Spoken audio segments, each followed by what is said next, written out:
Hello everyone, it's me Boris, and in this video I'll be giving you a full update on the US. It's winter, meteorological winter started December 1st, and just recently astronomical winter with the shortest day just happening yesterday. So lots to talk about. It's been a really long time, but now that Christmas break has started, I can really hop back on that train, and there's some big improvements that I'm going to talk to you guys about at the end of the video, so stay tuned for that. If you do enjoy this video, please consider subscribing, liking, and sharing it with your friends. Let's get right into it. So first, we have the National Weather Service alerts and indices pulled up as we typically do. And it does look overall quiet, but there are some areas to note as Christmas comes up and you may have travel plans. Millions are going to be traveling, and so there's definitely some portions of the U.S. to watch out for in terms of travel. While most of the country, most of the lower 48 looks to stay dry and quiet. Well, starting out in the west, we have California is what first pops out to my eyes, loaded with alerts, the green all flood watches, and then obviously in the blue where you're in the higher elevations and mountainous regions, you have winter storm watches and some warnings and advisories already taking place. Further north and east up into the Rockies still, Montana, Idaho, bleeding into Wyoming. You have some winter weather advisories and winter storm warnings in the pink and purple. Some special weather statements going on in western Washington, as again, most of these precipitation derived alerts are because of an atmospheric river. And then out in Colorado, you actually have some drier conditions where you have some wind advisories and some red flag warnings with some warmer and drier conditions.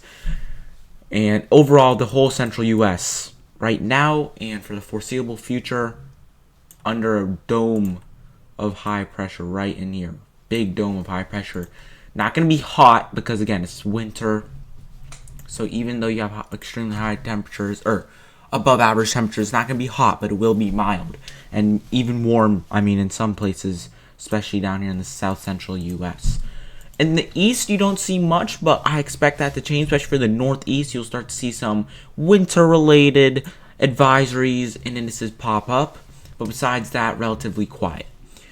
So let's start out in the west. There's your atmospheric river. You can see the big Pacific low over here in the PNW, just west of Washington. It'll come on shore pretty soon. Just slugging moisture. You have another moisture slug right through here that's gonna kickstart this wet approach to Christmas, and you can see that continues. You get a low to form. That low pressure system heads into the Vancouver region, and then you have a low or British Columbia region, and then you have the low that starts to develop right off the coasts of California. So this first slug, very narrow, just bringing some rain, and then this low really powers in, is very, very dynamic. You can see it just making an abrupt turn north, almost north and west, almost parallels the coast, which would be pretty bad in terms of precipitation. But you get that rain. Some of it is needed, some of it is just a lot. But there you have it. Even in the most populated regions like San Diego, especially Los Angeles, with some heavy rains and then heavy snows where those mountains do exist. And then you do see some rain as well start to spread up into the Pacific Northwest, and then right behind that, another low, and it just low after low. Okay, two major lows. First coming in Christmas Eve, next one coming in Christmas Day, and lasting throughout the rest of the week. So looking at that, we can take a look at total accumulated precipitation, and there you have it. We'll just go out through the weekend. These are some impressive totals, 20 to 25 inches of rain. This would translate to, this might sound crazy, but up to 100 plus inches of snow. Okay, maybe even 200 inches in the highest of elevations. At least 150, probably not up to 200, but 150 for sure is really honestly in the realm of possibility, especially for the highest elevations. Could be better looked at here through the total snowfall. There you have it. Those whites go well above all in the higher elevations. And then taking a look at, again, the rain. If you take a look right here, these on the outside, you still get up to 5, 6, up to maybe even 10 inches of rain in some lower elevations. So that's pretty big time totals over there. So that is kind of what's going on in the West. I do want to take this kind of on the fly. I do want to take a quicker look in the South Central U.S. overall. Actually, we'll just go Con U.S. Oops, sorry, it's kind of been a while, right? So Con U.S. here we are. We'll go right on to temperatures, or we'll go through the 850 millibar terminology, and there you go, pops out right there. You got a pretty big ridge. I wouldn't call it an omega ridge. I think that's what you call it, where you have like a trough, a ridge, and then a trough. You kind of have that going on, or a Rex block, but you do have cooler than average temperatures on the West Coast. But then you have this big time ridge taking over. Okay, that just did not work. This big time ridge taking over the central U.S. I mean, these pinks and darker pinks are up to 20 degrees above average, which translates to 70s possibly south of St. Louis and Kansas City. Those areas maybe closer to 60, maybe even up to 70. I mean, we can take a look real quick on those 2-meter temperatures. And I mean, yeah, 70s nice and south. It still is pretty mild though as you head a little north. I mean, there you go. 70s could maybe bleed up into St. Louis. It'll be interesting to see how that works. You do see a little bit of a cooler period. So this kind of ridge has been taking place. It's kind of transient, but then you get that cool ridge, and then you get another spike. So it's kind of a roller coaster, I'd say, type of ride. So let's go to surface analysis. This will be more important for the north and east. Okay, that was really zoomed out, but there you have some kind of fronts going on. Let's zoom into the north and east, though. Let's talk about my guys over here in the eastern U.S. Currently, pretty transient. I mean, you do actually have a high pressure right in here taking place and causing some sunnier conditions with just some high clouds, cirrus clouds. But you will have this low that starts to come through and build into the northeast, which will set the stage for some wintry weather into tomorrow, especially for the northeast, especially for New England, especially mid-Atlantic. A little less threatening, but something to watch out for. So let's take a look at those short range models.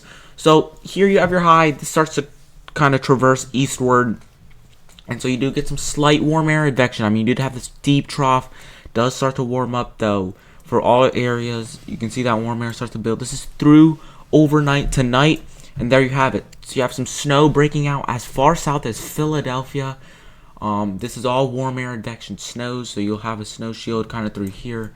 As it continues to go north and east, you do kind of get screwed from DC to like Wilmington, and so not really. I mean, screwed with that first little bit, and then you get it a little bit, but still DC to Baltimore could be kind of struggling as you have the least amount of forcing and ascent, and you also have more dry air down there in the south.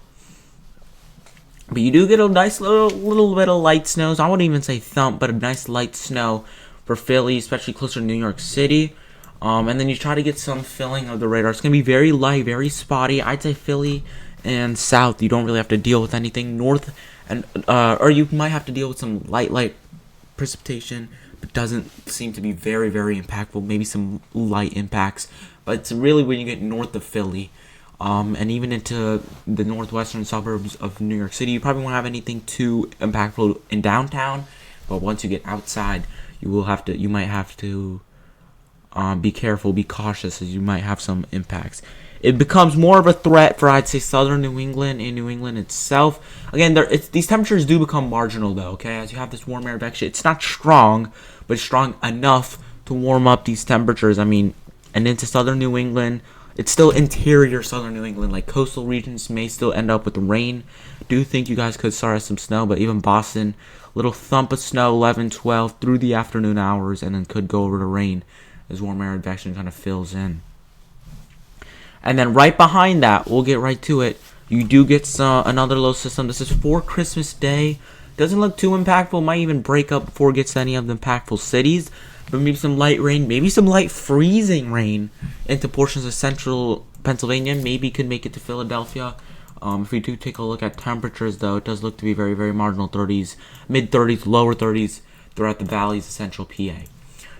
So that's what we're watching. I mean, if we do take a look quickly at total snowfalls, there you have it.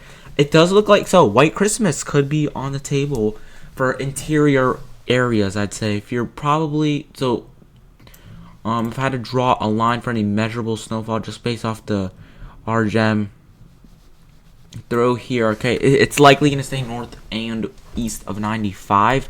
Snow that sticks around through at least Christmas, I'd say probably stays in through here. So white Christmas definitely possible for interior areas of the northeast, but nothing too impactful until we get to this late weekend. This is very early. I mean, today's only Monday, so still Tuesday, Wednesday, Thursday, Friday, still kind of 3-4 days out. But I do think we're starting to get a little more confidence with the system likely to impact later this week and into the weekend. So this is a GFS, 7 p.m. December 26th, 7 p.m. Friday. So this does look like to be a storm that comes in through the afternoon hours of Friday. It does still look relatively quick moving, not the slowest, but you do have a block. Now you do have a negative NAO taking place. I'll show you guys that in a bit. We're gonna do a bunch of analysis. This is kind of a deeper dive compared to what many other people are doing. But again, you still gotta know it's still 4 days out ish. So I don't take all this to heart, but take it a little more than a grain of salt. So what you do have is a negative NAO. So you have blocking in Greenland. What this does is it does technically slow down these storms and provides a cold air damming situation that likes to set up typically east of the Appalachian Mountains, which is typically what cold air damming is, through here. And this could aid into subwintry precipitation for portions of the mid-Atlantic, northeast. I mean, GFS, I will say, is the most aggressive situation. If we do start out, I mean, from south of DC through Baltimore, Philly, could be all impacted by the snow and ice, by this system overall. So you do have this low that kind of cuts through. This low isn't taking the most favorable track, but again, cold air damming. What that happens when you have a high pressure system somewhere up here.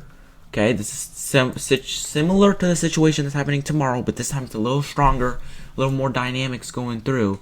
You have cold air damming where this high counterclockwise or clockwise is kind of spinning and thrusting this colder air where the mountains act as a block, keeping this colder air nice and dense east of the mountain. So this would cause colder conditions for portions of the mid-Atlantic northeast. So you have, for example, just taking this model verbatim, you have snow that breaks out through Philly, north of Baltimore, sleet in DC, changes over to sleet into those same areas. DC goes freezing rain, and then it starts to warm up and gets freezing rain. But this could be a snow to ice to rain situation, as it is typically with cold air damming. But GFS is most aggressive. Okay, I mean, if you do take a sounding, this is kind of exactly how you would expect cold air damming. Okay, and it does look like a pretty strong setup. So you have a warm nose with the low not being in the most favorable location. You have a warm nose right through here, but then you have this low-level cold air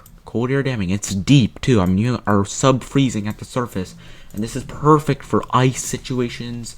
And this could honestly be an ice storm now. But again, this is GFS, most aggressive, but it's a signal for a system to watch. Okay, the low is because it does kind of track south, but overall, it's originally kind of through the north. It's a Clipper type system. Again, this isn't really merging with any South Stream energy.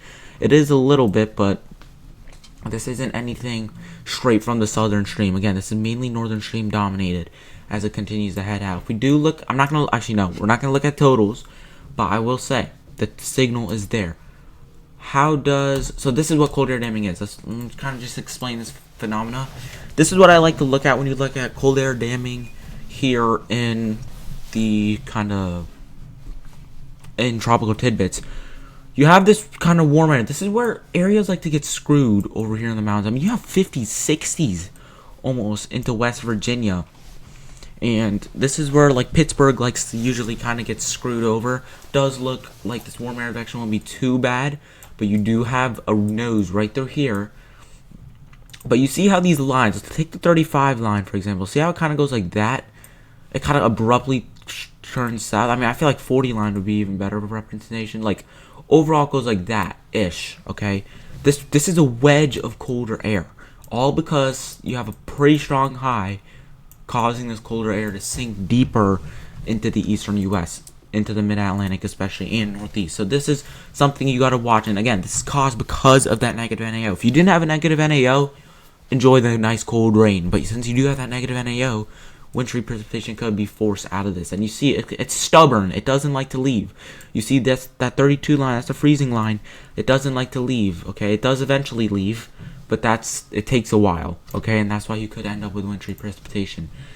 Now we'll take a look at CMC and European. CMC looks to be a more northern solution, a little warmer with it. But if we take a look at trends, let's go 3 model runs back. We can go 4 model run back.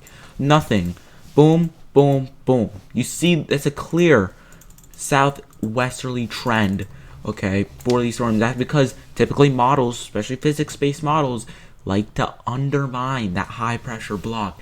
Therefore, you get to see more wintry solutions. And I do expect this to continue at least to some sort of extent with CMC, as it looks to be the most northern model. European, though, kind of in good agreement. I mean, CMC does like to kind of come further south and west and comes more in line with the Euro. We'll see if both of these models continue to trend, or if the GFS trends a little more north, which it did do compared to its 6Z. Or it's, 6Z. So we'll see if it continues to trend a little more north and east, but still going to be some waffling between the models. It's still 4 days out, but generally you get the gist. You'll have a high pressure here. Let me get my pen to work. Oh my gosh, it's just so laggy. Again, you generally have a high here. How strong that high is and where it's placed will be the determining factor. This time, this low, you can see the Euro low is also much more north as it traverses south and east. And with that, you get Pittsburgh with the screw job. So, I mean, Euro does like the screw job with Pittsburgh.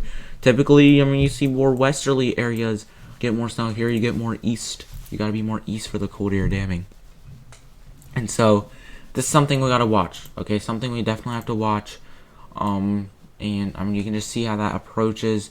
Nice wintry mix. Eventually, does look to get more into the rain. Warmer as the low does kind of bulldoze into the Appalachians before reforming off the coast, but it's something to watch. It's definitely something to watch. And again, if we do have to kind of look at why this is happening, this is the factor right up here. Okay, up into Greenland, right up here. You have a negative NAO. It's not best placed. It's easterly based. You'd want it more westerly based if you wanted more amplification of the storm. But why do I like this? You do have some sort of ridge trying to build over here. Okay, you do have a Gulf of Alaska low right here, and then you do have a negative NAO up here. Even though you have this kind of zonal flow, as long as you get some sort of system, let me redraw this. If you get a system kind of come through here, negative NAO, high pressure, cold air damming, boom, you got some sort of wintry mess going up in the mid-Atlantic and Northeast. So, something to watch, still kind of far, I guess. There's going to be changes, but something to watch, and definitely an interesting week ahead. So, hope you guys did enjoy this video. We'll be back with you guys tomorrow. We'll see if I decide to upload on Christmas Eve / Christmas Day. But if not, have a Merry Christmas, and have a great rest of your day.